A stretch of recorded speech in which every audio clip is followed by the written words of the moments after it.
What's our intro? Okay. Spooky bitches are back. Yes, here we are. So we've done a lot. Well, no, okay. No. We've done quite a few seances together and apart. I've done a lot apart, but together we've only had a couple instances. And well, when we say seance, we don't mean like the like you're like channeling a spirit into you. It's not like the Sweet Life of Zach and Cody. Esteban. This is gonna be the second video where we talk about Esteban, and it's just gonna keep going. I know. I'm sorry. We're actually a Sweet Life of Zach and Cody stan channel. Yeah, we stand icons. Only icons. Oh yeah, we mean like typical pendulum spirit communication, because that's what we use mostly right now. And I suppose when we get more things like a Ouija board or like the spirit box, we'll probably still call that seances, but just like with our lingo, that's what that means. Yeah, like we haven't done any Ouija board, or we don't even have a Ouija board yet. We don't have a spirit box yet, but that's coming very, very soon. So that will be the next thing. That'll be what we move on to. So, story time. We have 3 stories of our best and weirdest seances. They're relatively short. Yeah, so, that's why we had 3 of them. Yeah. 3 in 1. It's a threefer. It's a threefer. The first time we ever did it was with a friend named Debbie, who is the most spiritual bitch that anybody could ever meet. We love She's her. an icon. We stand legends. We stand legends only. Her and Molly Ann. So the first time we had ever done a seance was with our friend Debbie and Michaela and Michaela's younger sister Paige. This was not their first, or like anywhere near their first. They had a lot of experience with it, actually. Debbie and Michaela had done a lot with it already. We're in Mass, so we all go to Salem like all the fucking time because we're all spooky bitches. Yeah. But we have a lot of this shit around us, so it's not like we're at a loss for spooky bitches. Right, yeah. So it was very easy to find people who kind of knew more about this stuff than we did. And it actually wasn't even our idea at first, it was Debbie's idea, because she really wanted to like show us like what she did and stuff, and she thought it was going to be really fun. And after she like asked us about it, we were very excited. So we were all together in the living room. It was like 11 o'clock at night or something. Yeah, it was kind of late. Yeah, and we were all sitting in the living room. We had all the lights off. We had the candles lit. We had the crystals out, the pendulum, the whole 9. Real shit. Real shit. We ended up talking to someone that they had like frequently talked to. They had tethered him to a crystal that Debbie owned, and they were like buds. So what they did to start it off was they asked and they tried to find out like if it was a ghost that they knew, and they had like a piece of paper with like 5 words on it, and one of them was a password that they had already given this ghost to see if it was actually the same ghost, if it was somebody trying to pretend that they already knew them to like get in.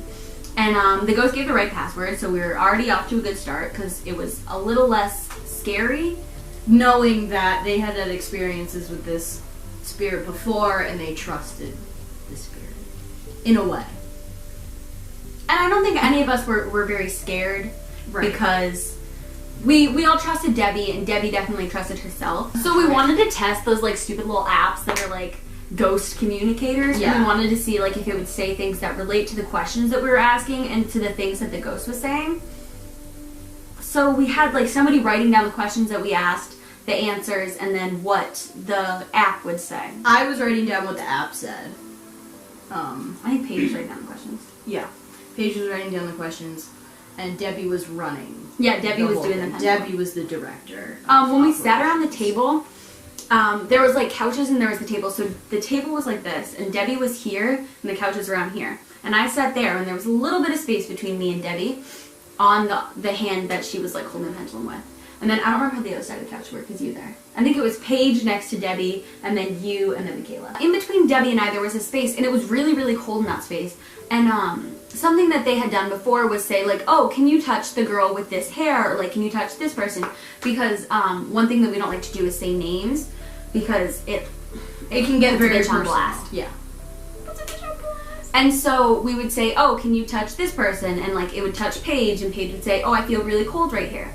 So there was a really cold space in between Debbie and I, and we both were feeling very strange. We both were feeling like a draining of energy. So then my hand started feeling really cold, And we're asking it, like, are you sitting in between me and Debbie? And it said yes. And then we were asking, like, are you holding Mal's hand? And it was like, yeah.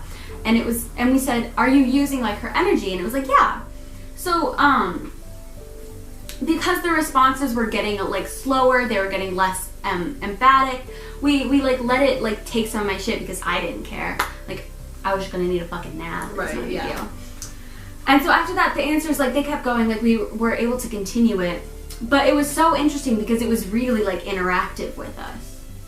Yeah, that was the most interesting part, because I was sitting, like, across, like, I was sitting on the other couch across from Mal and Debbie, so I was just, like, seeing all of this from afar, and I could tell, like, how it was affecting both of them, because I know, you got really, like, you were, like, acting, like, really weird after, like, you felt it, like, touch you or whatever. And then Debbie just got, like, she, like, kept, like, putting her head down and, like, rubbing her eyes like she was exhausted. And I could, like, see how it affected you. And I didn't think it would be that obvious, but it really was. It was very odd. This being our first experience, it really did open us up to the world of this. Right. And it really did show us, like, these things are really real. I don't remember a lot of the questions that we asked because they were just, like, fun things, like, little... They were just, like, vague questions, kind of, you know, the usual questions that you ask. And a lot of them were aimed at Debbie teaching us a lot of the things that you should and shouldn't do when doing spirit communication in this way.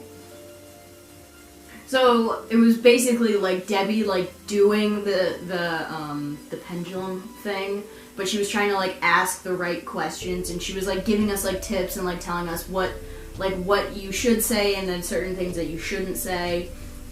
I don't remember exactly what. That being said, we were still learning. Yeah. So I don't know if we fucked up royally, like every single spirit would take this the wrong way, but what we did, the spirit did kind of take the wrong way. So this being a spirit that they knew, we asked, do you have any family? And the spirit was like, yeah, totally. Because... Yeah, you do. You do.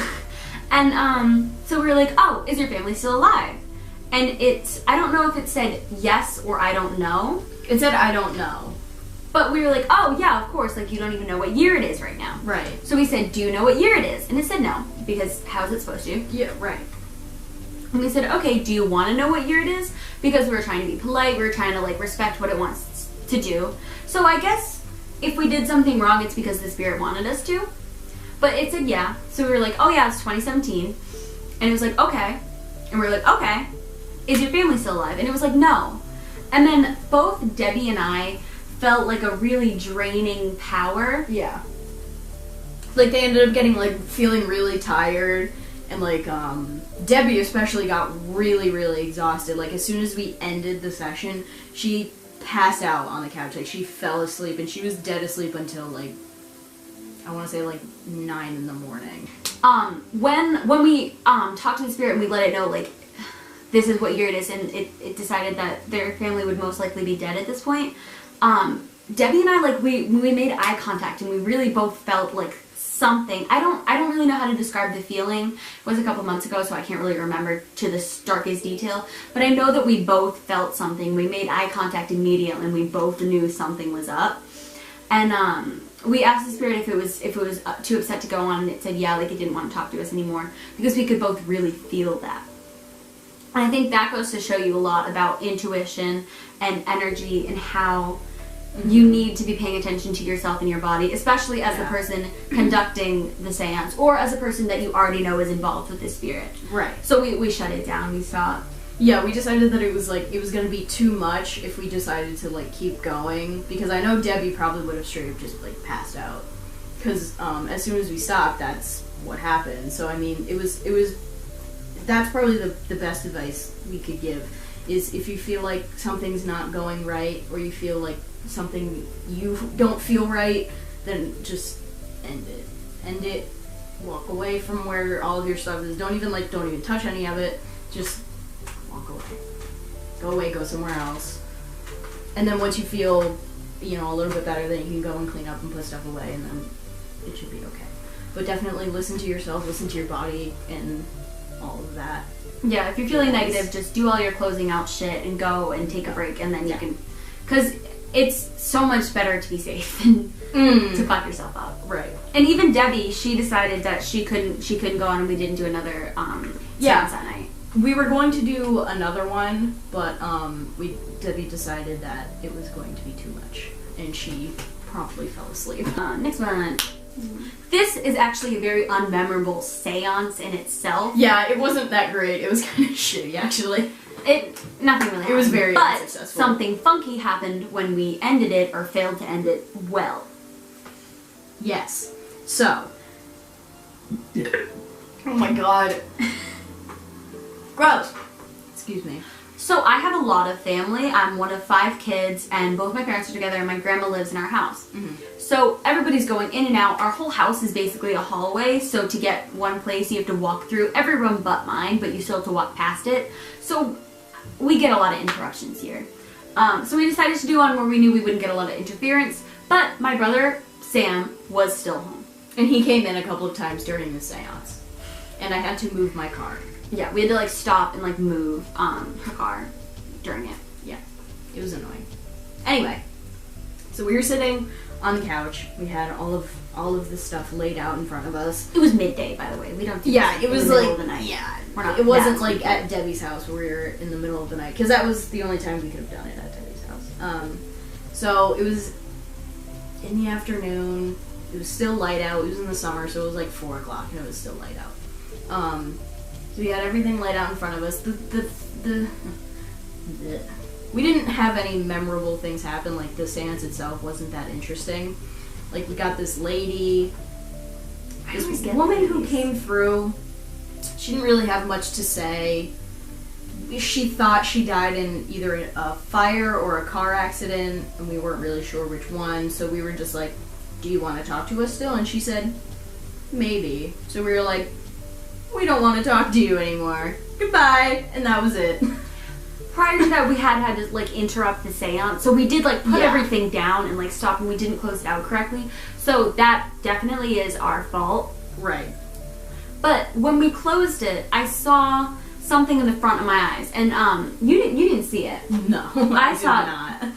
I'm sensitive, Aubrey. I saw in the front of my vision. It was the summer. It was inside. It was not cold. I saw like when you breathe out in the winter and you can see your breath in front of you. I saw that briefly flash in front of my eyes. Like when you vape. Yep, it was vape. I saw vape. Ghost vape. But it actually wasn't as thick as vape. It was like thin. Yeah, yeah. It was thin. It was definitely there, but it was thinner. I actually did see something similar to this last week when I was doing one. It wasn't as big, it wasn't as clear, and it could have been something else, so I didn't You have to tell me this shit, dude. I didn't make a big deal of it because it really easily could have been something else. And I didn't like, I thought like maybe it was a trick of the eye, but I did remember it because it really did look similarly to the ghost that I saw. Okay, so you finish the story. So I saw this ghost, and you didn't see it. I didn't see it. She said it was by my leg. Yeah, on the couch. I don't think so. I fucking did. This is a running joke. I just make fun of this ghost. I have a lot of paranormal story times that are not believable, but they fucking happen. Yeah, me too. Anyways, next story. Anyway, so we recently graduated high school, and I did not have my graduation party until August because of reasons. That was basically mostly when all of my this woman, Spirit, nothing was very compelling about what she had to say, which is usually what happens. But what she did was more interesting to us. We asked her to flicker we asked her to flicker a candle, and she actually managed to do it a little bit, which was interesting because that hadn't worked very well much before. We so don't that do was that cool. anymore. No, we don't really do that much because it doesn't work. You're also something that Debbie has told us, which we kind of take Debbie at her word. She is very knowledgeable. Debbie said that you probably shouldn't have a spirit do that, have a spirit flick or something, because it disconnects them from the pendulum and the board, which creates a sort of portal and puts them in an object in the real world and has them switch from the spirit world to the real world in order to interact with different things in it. Yeah. So we kind of shy away from that. Plus, it never really works well for us, probably because that is It takes so a much. serious switch. Yeah. But I was surprised that she did end up flickering the candle, which was pretty cool. And then she actually touched my knee. We asked her to like touch. We wanted her to touch Molly's knee, but Molly was like, "No, I don't want to do it." She was like scared or something. Oh. So we had her touch my knee, and she actually did it, which was the first compelling thing that happened. And then what was the other thing that happened? When a spirit touches you, it doesn't feel like a pressure, but it just feels very cold and it feels very concentrated. Yeah. So when I'm doing the pendulum, I usually feel my whole arm will get really cold. Yeah. Because it's got kind of like a guiding force going along it. And it's not like wind. It's not like a cold. It's like a cold generated from inside of Yeah, it. it's not a cold breeze. It's not like a wind. It's not like. It feels very like self. It feels very natural. Yeah. It just feels like when you're cold. Like when you are cold, it feels like that, but also kind of windy. It's hard to explain if you haven't experienced it. That's probably the best way. So usually I will feel some sort of coldness up my arm and on all of the crystals that we lay around it. And usually I do feel that, but this time I was feeling it very strongly and right behind me. So automatically my mind is like, oh yeah, like it's a vent. Because it's not my house, so I don't know where those things are located. I also don't have vents, so I don't know what they feel like. Yeah. So I have vents in my room, and it's the summer, so they would be on AC. They would be on air conditioning because we do have that. That's a thing that we have. In the Western Massachusetts. We're not on farmland. But the thing is, my room has 2 windows. Does it? 2 windows. Yes. My room has 2 windows that are right next to each other on a corner, so like one is right next to the other, and it's on a corner. And that's where my bed is. My bed is underneath the 2 windows. And there's also a vent beneath one of the windows that my bed is on top of. So, and my blanket is too wide for my bed, and I have a few blankets on there. Even in the summer, I have blankets on my bed. And my blankets are pulled all the way down to the floor, so you can't feel the air conditioning. Yeah, so it creates kind of like it keeps. It's all literally of the just AC all in. of the AC under my bed. And we were in front of the bed. We were quite a bit away from where the vent would have been. Right. But I felt like right behind me a very strong, cold presence. Like between you and the wall. Yes, and I felt it the entire time. And so we began to talk about it because like it had been there the whole time and I could feel it crawling up my arm. So I said, hey, like, is that your vent? And it wasn't. So, did we ask the spirit? Yeah. I think we'd asked, like, are you sitting behind me? And it said, yeah. Which was very interesting because it was so strong and it was not like a fluke, and it was the middle of the summer, so it's not like it was just cold outside. Right. There was not a lot of explanations, which I mean, you can totally rule this out and say like, oh yeah, like we're crazy. And I mean, we're just sitting in front of a camera talking to you. It's not like we bring any evidence. I know. With any of these things, but they were all so strong and so there that it's really made us believe in the things that we're doing. And if you were going to try that, I do feel like you would have similar experiences that really prove to you. Yeah. But each experience has to be for yourself, and each experience has to come with the grain of salt that it definitely could be fake. Yeah, you also need to immediately debunk it. Yes, you have to debunk it for yourself. Because I wasn't conducting conducting the session. Mal was. So I got up and I like felt around like under my bed to feel if it was the vent, and it was not the vent. Because there wasn't like, because when you have an air conditioning like vent, it comes out and you can feel it coming out. And I didn't feel anything between where it was cold behind Mal and where my air conditioning vent would be in the area under my bed. So there was no cold air in I don't think the air was between. even on. No, the air wasn't even on. We had turned the air, like, because the air, it, like, goes on and off at certain times, and it had just turned off when we came in the house. So the air wasn't even on, but I checked just in case it had, like, been on and I didn't know it. And there was nothing there. So it wasn't my air conditioning. And it wasn't like a breeze. So I don't know what it was. I don't know. With all of these cases, obviously it's very anecdotal and they're not evidence. Yeah. But we do think that it is fun and it is nice to try and find these experiences for yourself. But you should also keep in mind that if you're not taking these spirit communication devices seriously, that is where you fuck. That's where you like can fuck yourself up. That's when you fuck. And that's when you can really get into dangerous territory, because if you don't take it seriously and you actually connect with something sinister, then that's when you fuck. There's no problem with not being fully into it when you do it, because I do think that you will find experiences that definitely prove it to you.